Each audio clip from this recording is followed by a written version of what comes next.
கட்சி விவகாரங்களில் மட்டுமல்ல, அரசு நிர்வாகத்திலும் ஜெயலலிதா எம்ஜிஆருக்கு உதவி செய்ய ஆரம்பித்தார். அடிக்கடி தலைமைச் செயலகம் வந்தார். வேலை மாற்றம், பதவி உயர்வு கிடைக்க யாரை சிபாரிசுக்கு பிடிக்கலாம் என்று அலைந்த அதிகாரிகளுக்கு சந்தோஷம்.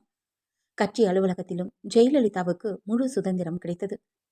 தொகுதிக்கு போகாமல் ராமவரம் தோட்டத்தை சுற்றி வந்த கட்சி பிரமுகர்களின் பதவி பறிக்கப்பட்டது. கட்சி கூட்டத்துக்கு வருவதாக சொல்லிவிட்டு கடைசி நேரத்தில் டிமிக்கி கொடுக்கும் கட்சியின் மூத்த தலைவர்களுக்கும் விளக்கம் கூறி நோட்டீஸ் பறந்தது.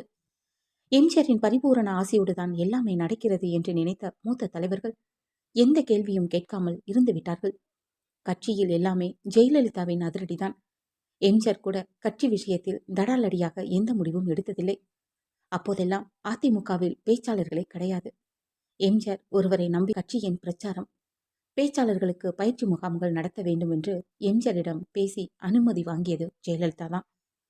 பயிற்சி முகாம்களின் சத்துணவு திட்டம் பற்றி மக்களிடம் எப்படி பேசுவீர் என்பதை இங்கே பேசி காட்டுங்கள் என்பார்.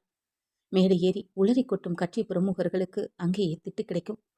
10 ஆண்டுகளாக எம்ஜிஆர் பின்னால் நின்று கோஷம் போட்டு கட்சியில் முன்னுக்கு வந்துவிட்ட மூத்த தலைவர்களுக்கு ஜெயலலிதாவின் ஆலோசனை கசந்தது. சத்துணவு திட்டத்தை இன்னும் மக்கள் மத்தியில் பிரபலப்படுத்த வேண்டும் என்று எம்ஜிஆர் நினைத்தார். சினிமா கவர்ச்சியோடு பரபரப்பான அரசியல்வாதியாகவும் ஆகிவிட்ட ஜெயலலிதாவே எம்ஜிஆரின் தேர்வு. ஜெயலலிதா சத்துணவு திட்டக்குழு உறுப்பினரானார். 100 கோடி ரூபாய் செலவில் ஆரம்பிக்கப்பட்ட இந்த திட்டம் 200 கோடிக்கு விரிவுபடுத்தப்பட்டதால் 85 லட்சம் மாணவர்களுக்கு இலவச சத்துணவு கிடைத்தது.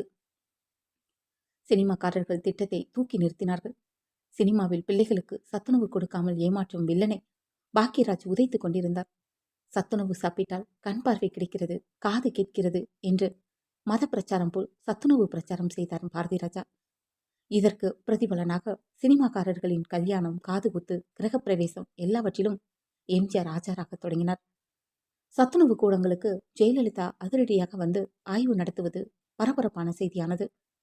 வரவு செலவு கணக்கை காட்டாமல் சத்துணவு திட்டம் டெல்லியின் கண்டனத்தை பெற்ற நேரத்தில் அதை சாமர்த்தியமாக சமாளித்தார் ஜெயலலிதா.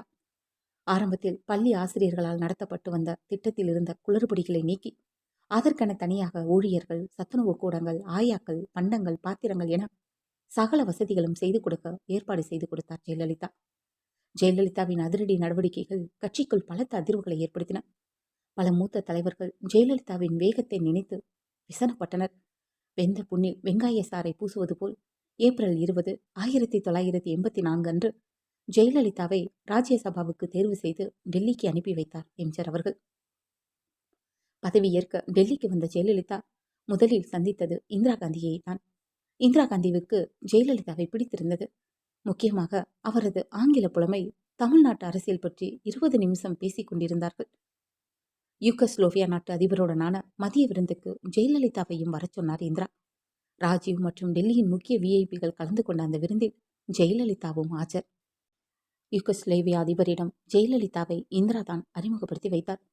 ஜெயலலிதா எம்பியாக இருந்த காலத்தில் எழுத்தாளர் குஷ்வந்த் சிங்கும் ராஜ்யசபா எம்பியாக இருந்தார். அழகாக இருக்கும் பெண்கள் புத்திசாலியாக இருக்க மாட்டார்கள் என்பதை ஜெயலலிதாவை பார்த்தவுடன் மாற்றிக்கொண்டேன் என்று சொன்னார். அமிர்தசரஸில் ஆபரேஷன் ப்ளூ ஸ்டார் நடவடிக்கையால் நாடாளுமன்றமே தகித்தது. இராணுவ நடவடிக்கையை கண்டித்து குஷ்வந்த் சிங் ராஜ்யசபாவில் பேச ஆரம்பித்ததும் ஏகப்பட்ட கூச்சல். ஆளுங்கட்சி உறுப்பினர்கள் குஷ்வந்த் சிங்கை பேசவே விடவில்லை. நமக்கேன் வம்பு என்று எல்லோரும் அமைதியாக வேடிக்கை பார்க்க, ஒரே ஒருவர் மட்டும் ஆளுங்கட்சி உறுப்பினர்களை பார்த்து அவர் என்னதான் பேசுகிறார் என்பதையும் தயவு செய்து கேளுங்களேன் என்று தைரியமாக பேசினார். அவர்தான் ஜெயலலிதா.